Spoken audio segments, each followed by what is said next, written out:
Veikli, intelektuali, išmintinga, pareiginga. Vertėja, žurnalistė, rašytoja, pedagogė, diplomatė. Ja matome šalia valstybės svarbiausiųjų. Apie jos darbus skaitome spaudoje, jos pasisakymus girdime ekrane. Bet ar pažįstame ją pačią? Kadaise drovę karaimę mergaitę, užaugusią iki politikės, diplomatės, lyderės.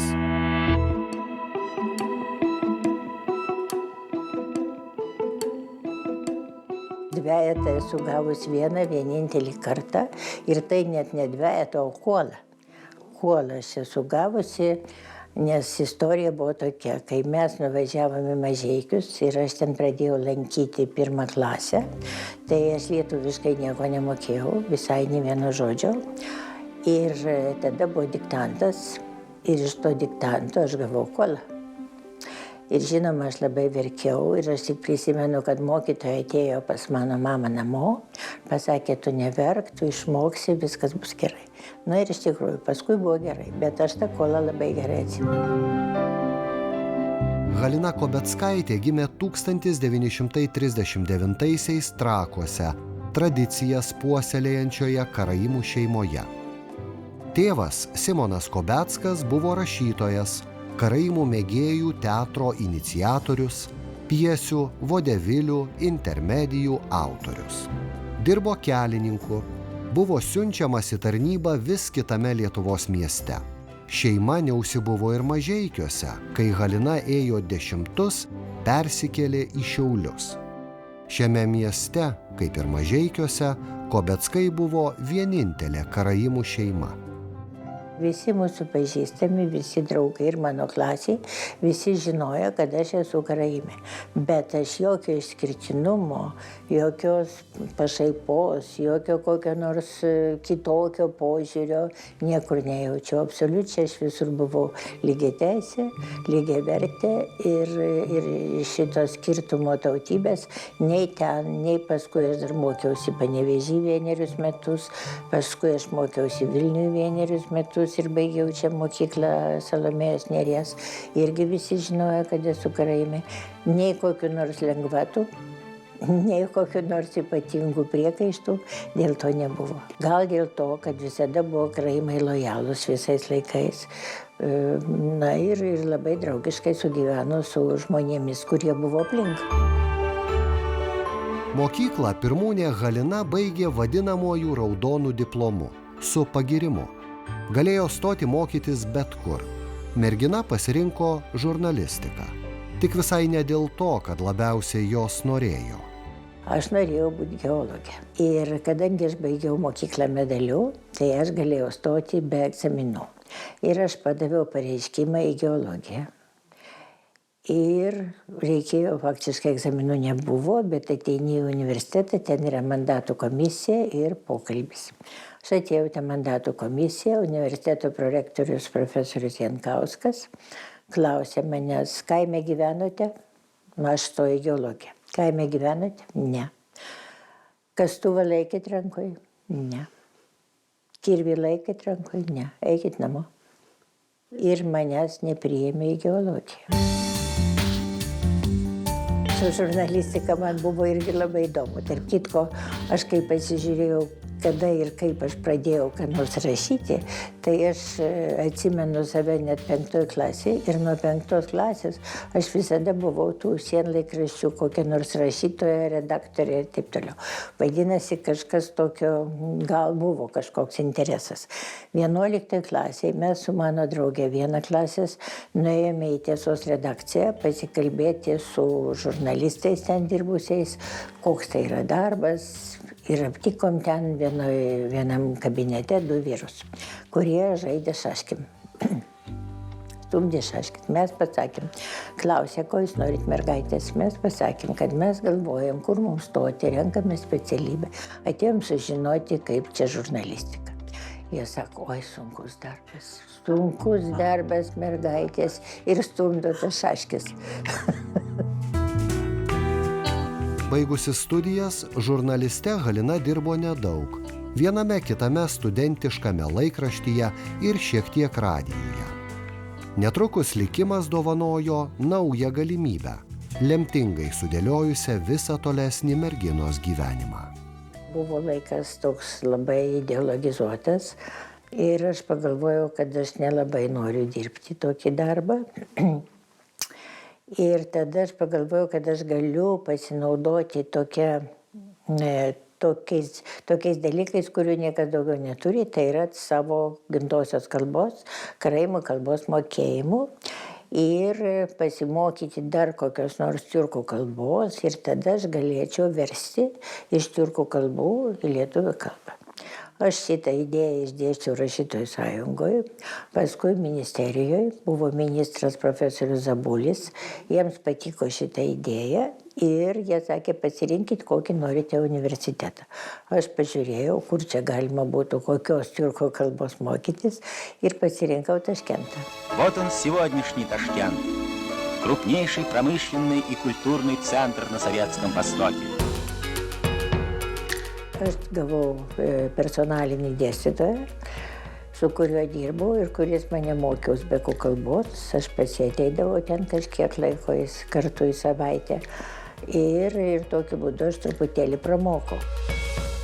Tada aš ten susisiekiau su uzbekų radijo, su uzbekų tokio analogišku kaip literatūra ir menas laikraščiu ir pradėjau ten jiems kažką rašyti, daryti, išverčiau iš lietuvių rašytojų kažką į radijo laidas, paskui į tą laikraštį rašiau straipsnių apie lietuvių literatūrą. Vėliau Halina išmoko dar ir turkų bei azerų kalbas. Puikiai kalba lenkiškai, rusiškai. Žinoma, nepriekaištingai moka gimtąją karaimų. Vertimai tapo jos gyvenimo dalimi. Iš įvairių kalbų Halina yra išvertusi 22 knygas. Šitas vertimo darbas, jis nuo 64 metų, štai kai grįžau ir pirmą mano vertimas išėjo 65, jis buvo visą laiką greta visų kitų užsiėmimų. Ir aspirantūroje, ir po jos, ir dirbant, ir paskui važinėjant, ir kai mes važiuodavom su Karina, pavyzdžiui, į Palangą, tai dar kartu važiuodavo koks nors Nurpejėsovas, arba Umarbekovas, arba koks nors kitas rašytas, ir ten aš visą laiką turėjau versti, tai turėjau dirbti.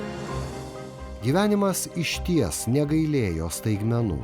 Laimė malonių daugiau. 1964-aisiais gabiai vertėjai netikėtai buvo pasiūlyta tuomečiame Kauno medicinos institute dėstyti estetiką. Mokslą, kuris, tiesą sakant, tuomet jai buvo didelė mįslė. Pirmą paskaitą aš rašiau čia labai sunkiai. Ir prirašiau labai daug puslapių. Ir žinau, kad vienam savo pažįstamam perskaičiau. Sakau, tu paklausyk, kaip atrodys ta mano pirmoji paskaita. Kaip dabar atsimenu, buvo ranka prirašyta tų didelių A4 puslapių 32. Tai dabar aš suprantu, kad tai buvo labai daug ir žymiai per daug. Netrukus jaunoji dėstytoja tapo estetikos srities profesionale. Maskvoje baigė aspirantūrą, apgynė daktaro disertaciją. 17 metų dėstė tuomečiame Vilniaus inžinerinėme statybos institute. Sekėsi ir asmeniniame gyvenime. Su vyru architektu, karaimų dvasininku Mykolu Firkovičiumi šviesiai nugyveno 31 metus. Deja, pastaruosius 25 Halina su dukra gyvena jau be jo. Mes buvom pažįstami su mano vyru nuo pat mano gimimo, jis buvo vyresnis už mane, vadinasi, jis gerai mane pažinojo irgi nuo mažens. Tai buvo jo antra santuoka. Ir kai mes susitarėm susituokti, tai aš dar mokiausi aspirantūroje. Dar man buvo likę 1 metai. Ir Karina gimė, dar aš nebuvau apsigynusi disertacijos. Bet paskui dar ją vežiodama vežimėlėje, aš tą disertaciją baiginėjau ir man ten pritrūko kelių dienų, tam, kad aš ją užbaigčiau iki jos gimimo. Taigi mūsų tokia santuoka buvo tautinė, tikrai, karaimiška ir ji labai man daug padėjo, todėl kad mano vyras nors buvo architektas, buvo projektuotojas, bet jis taip pat buvo nusiteikęs ir labai daug nuveikė paskui jau nuo 90-ų, bet ir anksčiau karaimų kultūros srityje. Todėl mes sudarėm tokį, sakyčiau, kaip dabar galvoju, tokį gerą tandemą, kai abu supratom, ką reikia daryti.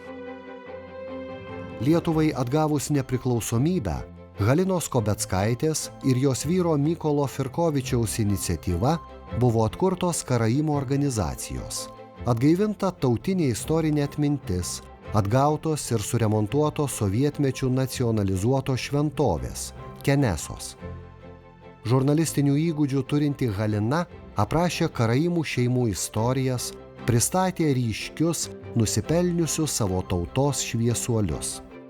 Neįkainojamos vertės dokumentika išleista atskiromis knygomis.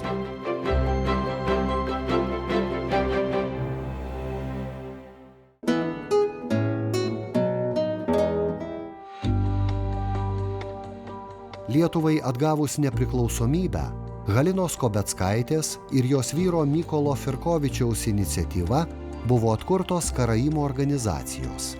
Atgaivinta tautinė istorinė atmintis, atgautos ir suremontuotos sovietmečių nacionalizuotos šventovės – Kenesos. Žurnalistinių įgūdžių turinti Halina aprašė karaimų šeimų istorijas, pristatė ryškius, nusipelniusius savo tautos šviesuolius.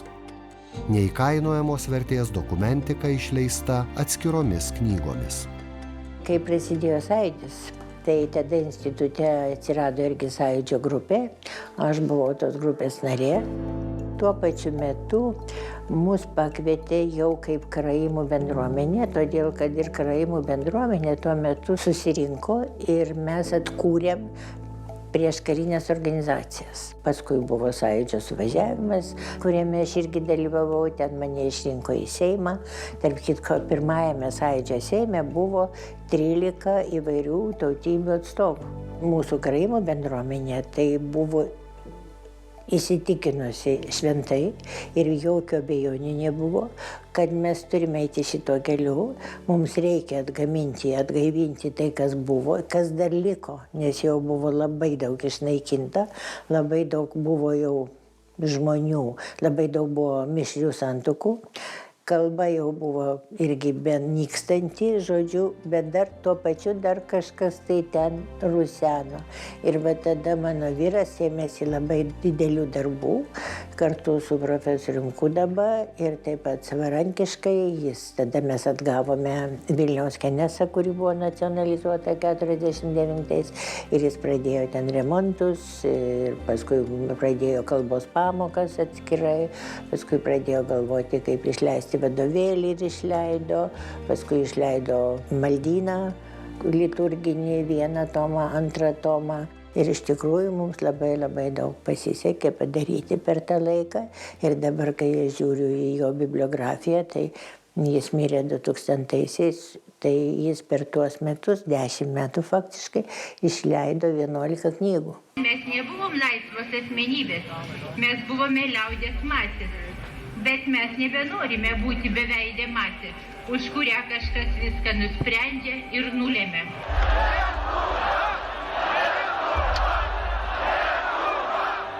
Įspūdingas ir Halinos veiklų sąrašas. 1989-aisiais ji buvo paskirta pirmąja tautinių mažumų departamento, tuo metu turėjusio dar komiteto statusą direktorę, o netrukus pirmąja Lietuvos istorijoje moterimi ambasadorė. 1994-aisiais Halinai Kobeckaitei buvo patikėta atstovauti Lietuvai Estijoje. Tarpukaryje buvo kelios moterys, kurios dirbo diplomatinėje tarnyboje, bet jos nebuvo ambasadorės. Tai aš buvau pirmoji ir tai 94 metais, tada, kai mane paskyrė. Negaliu pasakyti, kad aš kaip nors labai išskirtinai jausčiausi, nes labai netrukus tapo ambasadorė ir Ugnė Karvelis. Tuo metu dar, kai mane paskyrė, dar ji nebuvo. Na, paskui atsirado dar ir kitos moteris, bet žinoma, jų buvo labai nedaug. Dabar yra labai daug moterų ir ačiū Dievui. Mes paprastai turėdavom dar tokį savo moterų klubą. O mano atveju, tai aš iš viso turėjau dvigubą vaidmenį, todėl kad viena tai buvo tas moterų klubas, o dar visada yra sutuoktinių klubas. Ir sutuoktiniams paprastai būna įvairios programos. Ir mano vyro vieną kartą klausė, kai mes buvome Estijoje, jo buvę bendradarbiai, ką tu ten darai? Jis sako, lankau žmonų klubą.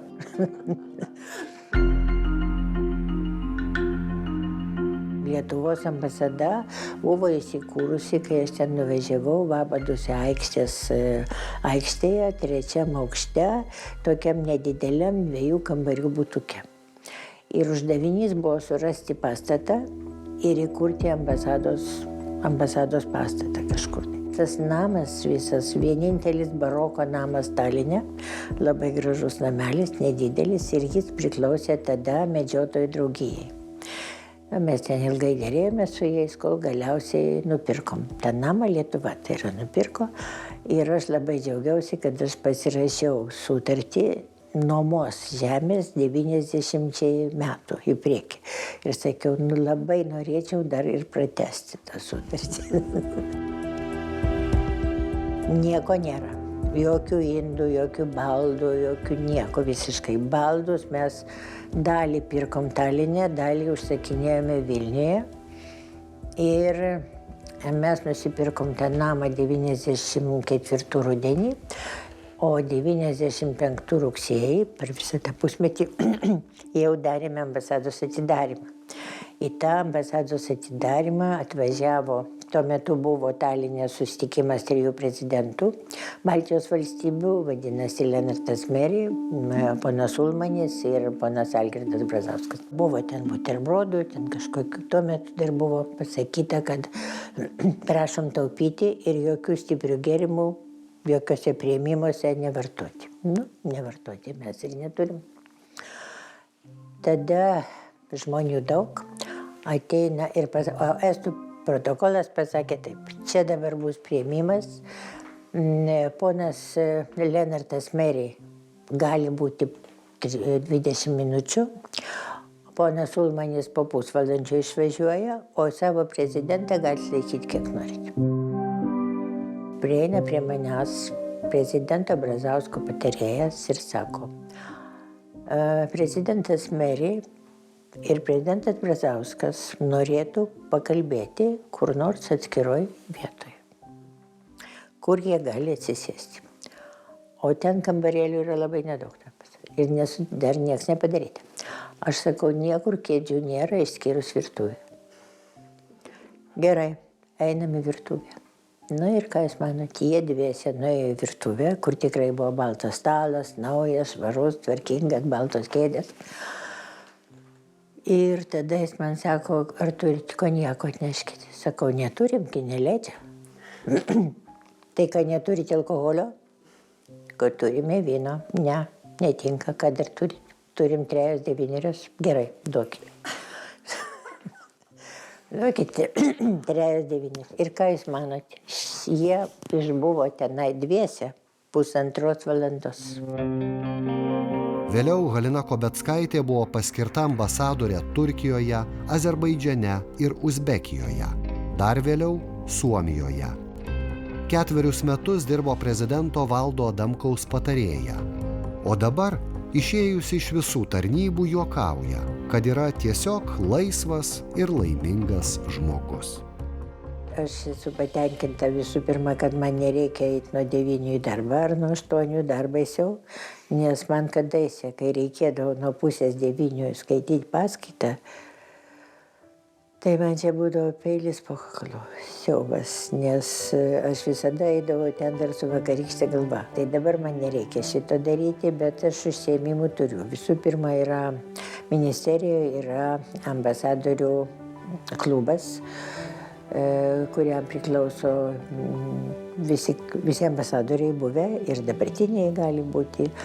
Ir yra valdyba ir aš esu dabar išrinkta į tos valdybos narius. Patirtim tikrai esu apdovanota, esu labai laiminga ir patenkinta, kad tiek daug visko čia man teko. Ir labai džiaugiuosi to, labai džiaugiuosi, kad ir vyras man padėjo, labai džiaugiuosi, kad dukra man padeda. Išleidome poeziją Simono Firkovičiaus antologiją, išvertėme Mažąjį princą į karaimų kalbą. Tokio dalyko kaip poilsis man niekad nebūdavo ir aš niekad nesuprasdavau, kas tai yra. Žodžiu, aš esu toks darboholikas ir man patinka dirbti ir aš džiaugiuosi, kad dar galiu.